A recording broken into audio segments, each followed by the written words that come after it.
2016 तुम्हाला चांगलं आठवत असेल. 2016 ते 2026 हा काळ कसा झपकन निघून गेला कळालंच नाही.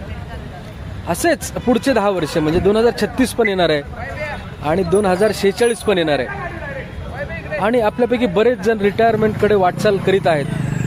आपण अजूनही जर पेन्शनची तरतूद करायला सुरुवात केली नसेल तर आता उशीर करू नका, कारण 10 वर्ष अशीच निघून गेली.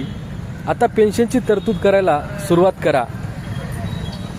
पेन्शन अत्यावश्यक आहे आपल्यासाठी आणि आपल्या जोडीदारासाठी उतार वयात स्वाभिमानाने जगण्यासाठी. कारण छोटे पैसे आपल्या मुलांकडे मागायला लागणं हे आपल्याला अभिमानाला ठेच पोहोचवणारं असतं. त्यामुळे पेन्शन प्रत्येकाला काही ना काही मिळावी असं मला मनापासून वाटतं. सबका मंगल हो, सबका भला हो, सगळ्यांना पेन्शन मिळो.